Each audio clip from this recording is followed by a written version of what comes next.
Hello, Texans. I'm Susana, and this is the Susana Gibb Show. Thank you so much for tuning into the podcast.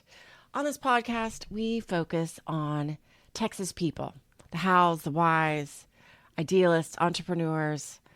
I always think it's fun to talk to people about their passion and how they're doing it, because some days it is not easy. This podcast is sponsored by Gibb Insurance Services. For 27 years, we have been serving Texas families and businesses. We were super excited earlier this year. Technically, it was last year. We got voted Best in DFW, which was an honor and a total surprise. We weren't expecting it, but we were very proud. And we'll end this podcast with an insurance tip so you can leave this world. Maybe not this world, for heaven's sakes. Leave this podcast a little bit smarter. And now, on that note, on with the show. On a podcast with me today, you guys are in for a treat, because if you've been listening to the show, you are familiar with the lovely Sharonda Green from Lens and Eye Investigation. So welcome back. Thank you. So many people talk to me about your explanation of dark web after that podcast, like how you explained it, what it was. And in some ways, I feel like your explanation of it made it both less scary and more scary to me, because before it was like, oh, I don't really understand that, but I know it's bad. And now after you explained it, I'm worried about it all the time now. Don't worry about it. Educate yourself on it. That's the best way I can explain it to you. Educate yourself. Again, if you're going to try it, if anyone out there is going to try it, do not try it from your own laptop. Do not try it from your home desktop. Do not try it from your cell phone. Get some type of old laptop that none of your information is on, completely wiped clean, and use it on the internet that is not connected to your home. Maybe go to the cafe or something. But do not put any of your personal information. If you have to pay with anything with a credit card, go out and get a Visa card that is not connected to your name or your social. No, it just seems like one of those things. Like, I'm going to accidentally get on there somehow, and I'm like a little bunny, and a giganto dinosaur's like, oh, I'm going to get you. You will not accidentally get on there. If you get on the dark web, you chose to be on the dark web because you literally have to go. So yeah, I'm not. It's one of those, it's completely irrational, but I'm like, what happens if I get on the dark web? They're going to come find me. They're going to come get me. They will get your information being on the dark web. Just like you can see them, they can see you. Remember that. Yeah, that's frightening. So what else have you been up to lately? Have you been working on fun cases? I've been doing a lot of things. The cases have been coming in, of course. I personally don't do an infidelity, but we have a few of those. I have a case right now where the individual has been missing 15 years. And I tried to look for him through his deceased father, who actually has activity on his Social Security. So either he's not deceased or someone's using the security. He has a brother that is supposed to be dead. There's a lot of activity on the dead brother's Social Security. So it's either him using them to go through life or someone is using them. However, I did find them. Interesting. Do people die because they're trying to escape death, criminal prosecution? Do people die for what? Well, die. Like when they're like, oh, I'm missing, so I'm like, they pretend, they make it look like they're dead, so nobody can find them. Some people just do it because they don't want to deal with family. They want to escape whatever reality world that they have and make their own world. So I don't know, but somebody's using the identity of these dead people. Because have you ever talked to, like, will you talk to this guy? Like, if you find him, will you be like, hey, listen, we've had people that are looking for you. Have you had to have those conversations before? Oh, yeah. Just, you want to make it an interesting conversation, such as, why are you calling? Why are you looking for him? Right now, this one that I'm looking for, he has an inheritance. They have a house that they split, and they can't sell the house without him, so they need him. So we have to find him in order to get the house sold. Oh, yeah, he's going to take that call. Oh, yeah, that's what I mean. He's going to want me to find him. Some people want them, just to know that part. So the Yeah. people that don't want to be found, do they ever say why? Like the moms or the dads that walked out years and years ago and then they Mhm. never contact them and they have a whole new family and everything. Do they ever just they just try and forget it? Yeah, What do they say? they'll tell you don't call them again, and if so, they'll press charges. They don't want to be contacted. They don't want the information to go to those folks. They don't want their information out there. They hate that I find them, but I have to oblige. Even though the client is paying me to find someone, I can say I did locate, but I can't give you the information. You can't give the client the information at that point? No, because the person that I found has already stressed that they don't want the information given. So now, if I Oh. give that information and this family takes that information and go over there and harm that individual, who's responsible? Oh. That's messy, Sharonda. That is very messy. Welcome to the world of PI. I don't want to go to jail. I am not the jail type. I don't want to be in there. I don't want to sit in there. I don't want to see it. No. So I try to dot my I's 3 times and cross the T's. Yeah. So other than that, I have been up to a lot of things. We was hosting our back to school event last year for Lindsay and I investigation. Our very first one. We had the DEA, we had the local law enforcement, fire department, and the local counselors, and it was very much information. So it was so informative that a lot of parents was asking where we're going to do it every year. And at first I wasn't until I kept getting calls or getting emails about being able to host or people want to sponsor the next year event, not even knowing if I was going to do the next year event. Mm-hmm. So I kind of contemplated on it for a little while.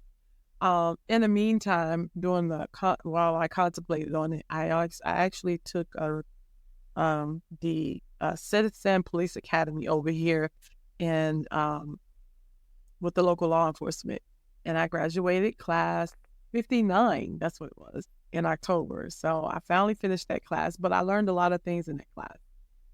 And they had a hoot that I was a PI in their class.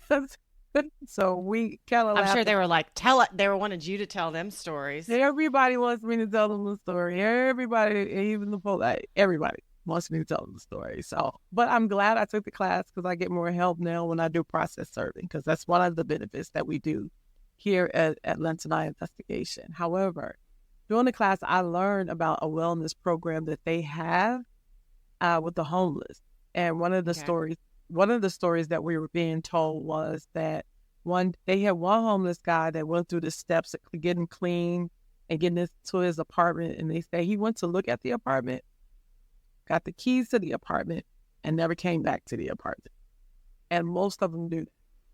And it's like, what is the big deal about not wanting to stay? And if you think about it, psychologically, when you go to this 4-wall room, who's there with you? No one. When you're on the streets, the police hold your hand to get to counseling, right? When you're in counseling, you have all the people in counseling that hold your hand to get you through the process of counseling. Now you have your apartment and it's just you and these 4 walls. Who's holding your hand at that point? Well, I see the 90% turnaround that they got. In the midst of all of that and thinking about the back to school and my daughter, who is a psychologist, we came up with a new company called LEI Community Outreach for life coaching, which is something my daughter loves to do. And so now... So would she then life coach some of these homeless people, for example? She is the health and wellness. She is the health and wellness director over at the LEI Community Outreach, and she has little ponds under her. Everyone has their own specific category in the outreach. So she's health and wellness. You have people that are career development, for people who, again, it's life coaching. Right. Who are just stuck at, don't know where to go and don't want to move. Some people don't need counseling. Some people just want somebody to show them a different path and show them a different way and show them a different outlook, And so another thing that she touched on was suicide and pride. So that's another particular thing that she's working with on bringing down the suicide rate in the prior community. being able to have somebody to talk to like a friend. So a lot of her stories with her is she didn't want to come across as a therapist. She wanted to be more of a friend to get them to therapy. So that's what we. So she's not going to do the therapy part. She's not going to dig back. She's going to help build up. She's going to help build up, get them focused, give them direction, and get them used to talking, so that she can send them over to Counseling Institute of Texas. That's what it is. They are a grant-funded program, and you get 13 weeks of free counseling. Yep. So she builds them up to get them prepared to talk to counselors. That's what she does. Interesting. I know, right? That's what I said. Wow. So now we're going to throw the back-to-school events on LEI Community Outreach because they're more equipped for it. We supply the information from the DEA, from the local law enforcement. We do our part with information. All of the other thing that goes on with foundations and outreaches and events and all that stuff, that'll all be over there. And the nonprofits and the fundraising, etc. Yes. And there you go. I can do PI stuff. So I'm looking forward to the collaboration. I'm looking forward to watching it grow. I'm looking forward to watching us grow, watching them grow. I'm just looking for all of it to work together and just be that resource for the community that's needed. That's what I'm looking for. That's awesome. Well, I know that you are very passionate about the community outreach, which and it can become its own job. And you have a job, which is the challenge, and the need is so intense. It's hard to say, wait, I have to stop. I can't. This is as much as I can give when you see that there's so much more needed. It's hard to say no. You know how a stop button. That's my problem. I think and everyone says, I'm just gonna pause for a love life. I've had it 20 years with my children's father when I was married. I'm good. It's okay. There. I'll wait till I'm 60.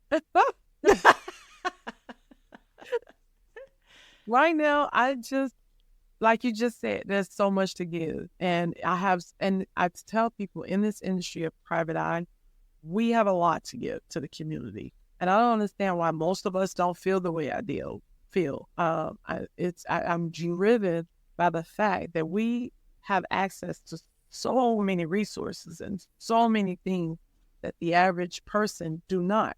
And we can help with these resources. We can actually give this information from the resources that we have. And I don't understand why a lot of people just don't be in the communities just trying to help. I don't understand it. Me, I try to do the best I can with the information. Have you always been like that? Yeah. My ex-husband used to always tell me, you can't save the world, right? And my response would always be, nobody told me I couldn't try. So that's just me. I'm that person. I would give you the shirt off my back with no problem. I've always been that person. So, well, there's a link to, it feels good when you give. Like there's a brain reward when you are doing good. And I think, I'm not saying that you do it for the brain reward, but it's like to your point of why don't more people give and have that outreach? Like, it actually feels good. There's a reward system for doing it. I sleep good at night knowing that I did what I was supposed to do. I pray that I've done everything I'm supposed to do. But what I don't understand in the industry of private eye is, I am looked at as, you're not in the business to make money. Of course I'm in the business to make money. But Miss Sally over there who needs help can't afford $2,300 an hour. However, this big old manufacturing company over here can. So you have to weigh your options. You can't just, and it's like, but you don't want to help because she doesn't have enough. But then over here, you're robbing them blind, and you can use some of that to help her. But you refuse to help her because it's all about the money at the end of the day. I learned a long time ago, the more you give, the more you reap. And that is the truest thing, because my business isn't hurting. I don't charge as much as everyone else, but my business, I bet you is doing better than most.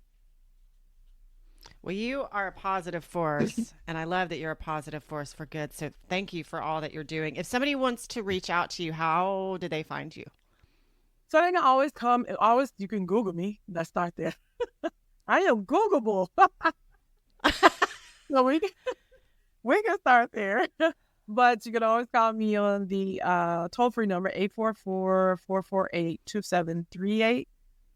For investigations or wherever the source may be. I am definitely with the manufacturing companies in all aspects. I do anything from background checks on CFOs, CEOs, little bitty starter packages, the personnel, all of it. I do drug and alcohol testing on everyone. We come on site whenever there's an accident because we know some people are intoxicated at work. So we do come on site. We also guard you from the people that are there to harm you. So you can have unarmed guards, you can have armed guards, or you can have private guards that don't nobody even know about. And if you need a PI in there, we can do that too. Awesome. Well, thank you so much. You are So welcome.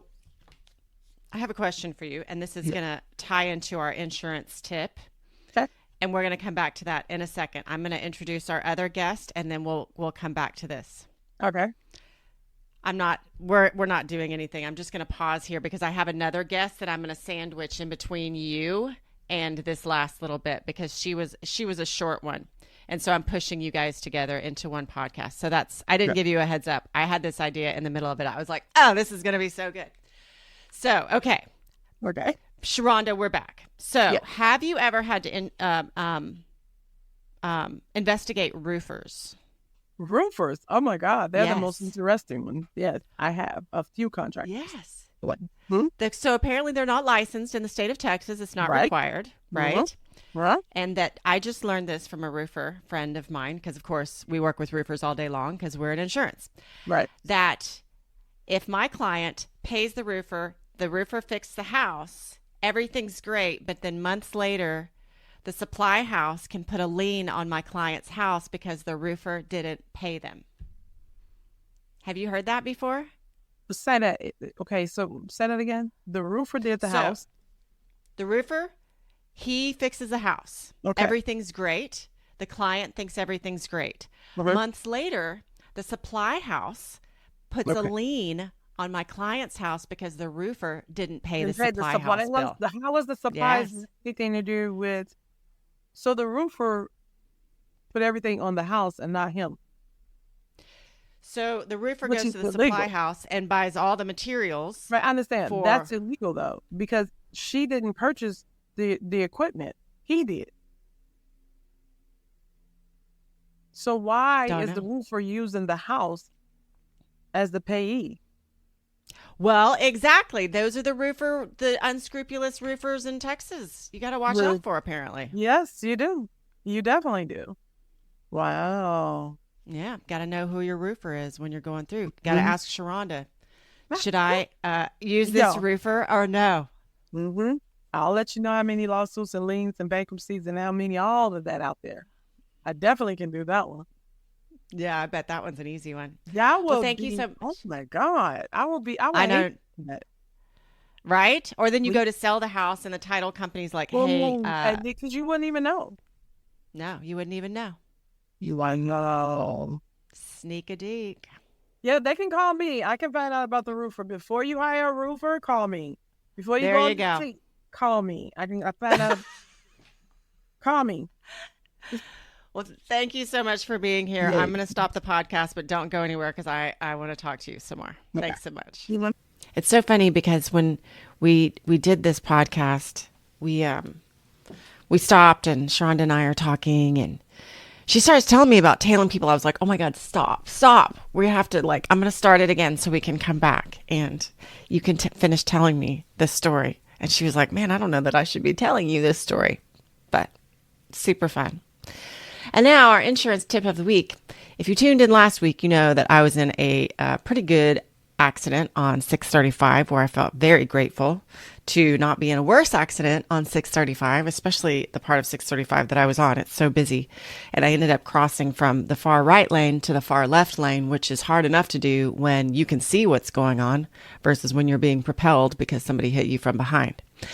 So, your insurance tip of the week: if you were in a car accident and your car is totaled, from the time that they total your car, if you have rental coverage, they're not going to just extend rental coverage forever. So many carriers give you 7 more days of rental coverage and then they're like cutting it off, which in most cases should be fine. You know your car is totaled, but between picking out a new car and getting it ordered and waiting for it to arrive, which is a total first world problem, you might end up paying for a few days of your rental. Thank you so much for tuning in with us. Please go to gibbagencydallas.com to connect with us. We love to hear from you. You can also see all kinds of things from past guests to blogs to, hey, maybe you can call us for a quote. All right. Have a good day. Thanks again, and we'll see you next week.